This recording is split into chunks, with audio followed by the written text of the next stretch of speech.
উজ্জ্বল আমাকে নিয়ে গিয়ে ওইখানে ফেলে দিল, শ্রাবন্তীর সঙ্গে পরিচয় দিয়ে বললো ওকে দেবুদা পাঠিয়েছে, তুই একটু দেখ ওকে, ও বা অভিনয় করছে। এই দেবকুমার দা আমাকে বললো তুই তো অভিনেতা, আমি বলছি কমার্শিয়াল কাজ কর, আমার করবো।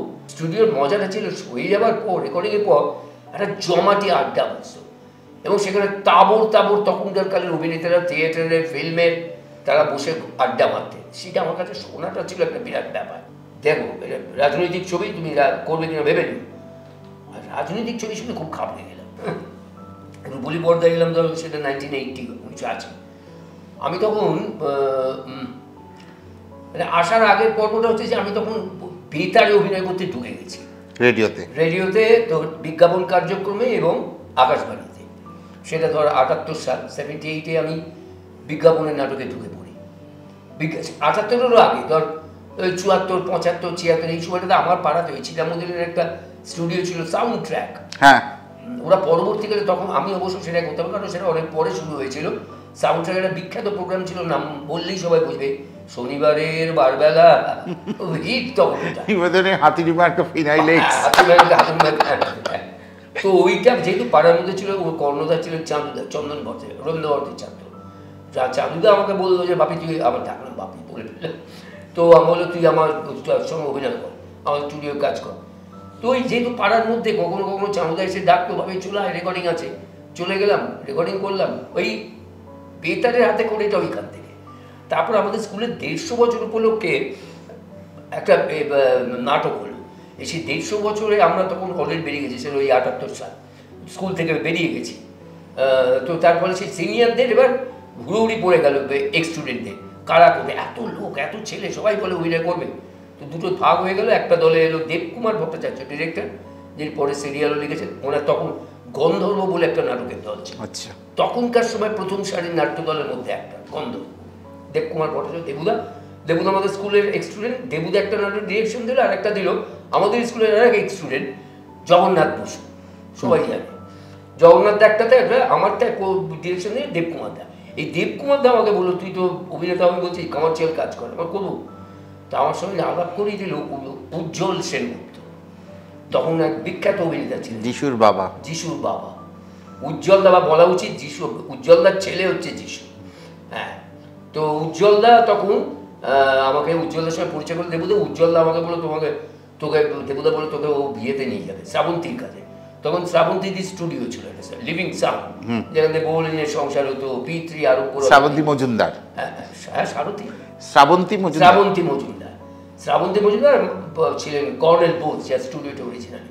তো আমরা তাকে সিবি বলতাম, সিবি আর শ্রাবন্তী। এই উজ্জ্বলদা আমাকে নিয়ে গিয়ে ওইখানে ফেলে দিল, শ্রাবন্তীর সঙ্গে পরিচয় দিয়ে বললো ওকে দেবুদা পাঠিয়েছে, তুই একটু দেখ ওকে, ও বা অভিনয় করছে। এই ঢুকে পড়লাম। একটু তখন আমার কাছে ওটা ছিল মন্দির, সেখানে গিয়ে কাদের না পেয়েছি, স্টলওয়ার্ট সব বিখ্যাত অভিনেতা। তোমার নিজের ক্যারিয়ারেও তো তুমি অনেক স্টলওয়ার্টের ভূমিকা হতে পালন করেছো, সেটা আসছি সেই কথাতে। তারপরে এইটা দিয়ে আমার এন্ট্রি, এবং একই সময় আমার আকাশবাণীতে এন্ট্রি, আকাশবাণীর নাট্য বিভাগে। এই শুরু হলো পথ। তোমার সিনেমা আগে হলো না টেলিভিশন আগে হলো? সিনেমা। তখন তো আসেনি সিরিয়াল, 80 সাল। ওই তখন অ্যাকচুয়ালি কী হয়েছিল, ছবিটা ছিল, আমার প্রথম ছবি হচ্ছে পূর্ণেন্দু পত্রীর ছবি, ছোট বকুলপুরের যাত্রী, মানিক বন্দ্যোপাধ্যায়ের কাহিনী। তো তখন পূর্ণেন্দুদা ইয়েতে চাকরি করতেন, আনন্দবাজারে ছিলেন। সেই বড় কাহিনী, ওটা বলতে গেলে এপিসোড কিন্তু অনেকগুলো হয়ে যাবে। হ্যাঁ, কীভাবে আমি সেই সুযোগটা পেলাম, তার একটা বড় কাহিনী আছে। ছোট্ট করে বলতে গেলে মুশকিল, কারণ হচ্ছে এটা বলি তুই ভাগ করে নিস সিরিয়াসলি, তো বলতে গেলে থামতে পারি না। তো হলো কি, আমি তখন ওই শ্রাবন্তীদির ওখানে অভিনয় করি। এবার একদিন খবর পেলাম যে পূর্ণেন্দু পত্রী নতুন ছবি করবেন। তা আমাদের সেদিন রেকর্ডিং ছিল স্টুডিওতে। রেকর্ডিংয়ের পর আমি শ্রাবন্তীকে বললাম, আমি তো আসছি, বলো কোথায় যাবি? আর আমাদের স্টুডিওর মজাটা ছিল হয়ে যাওয়ার পর, রেকর্ডিংয়ের পর একটা জমাটি আড্ডা বসতো, এবং সেখানে তাবড় তখনকার কালের অভিনেতারা থিয়েটারে ফিল্মের তারা বসে আড্ডা মারতেন। সেটা আমার কাছে শোনাটা ছিল একটা বিরাট ব্যাপার। পার্টিসিপেট করবো কি ওইসব মানুষদের সঙ্গে, শুনতাম, একদম শ্রোতা, নির্বাক শ্রোতা। এবং আমি তখন বললাম যে আসছি। তো বললো কোথায় যাবি তুই? বললাম একটু দরকার আছে। বলিনি, ওই ওখান থেকে স্টুডিওটা ছিল শ্রাবন্তীতে হ্যারিংটন স্ট্রিটে, টাটা সেন্টারের পাশে গলিটা। হ্যারিংটন স্ট্রিট থেকে হাঁটতে ধর্মতলা আনন্দবাজার অফিস, তখনকার এখনকার নয়, এখনকার মতো অত কড়াকড়ি ছিল না। পূর্ণেন্দ্রের সঙ্গে দেখা করবো বলে চলে গেলাম ওপরে। পূর্ণেন্দ্রের সঙ্গে দেখা করলাম, পূর্ণেন্দ্র আমাকে বললেন যে হ্যাঁ কী করো, আমি এই অভিনয় করি, আমি অভিনয় পেশা হিসেবে নেবো বলে ভেবেছি। ও আচ্ছা ঠিক আছে, তোমার নাম ঠিকানা লিখে যাও আর আমি তোমাকে খবর পাঠাবো। আমি ঠিক আছে।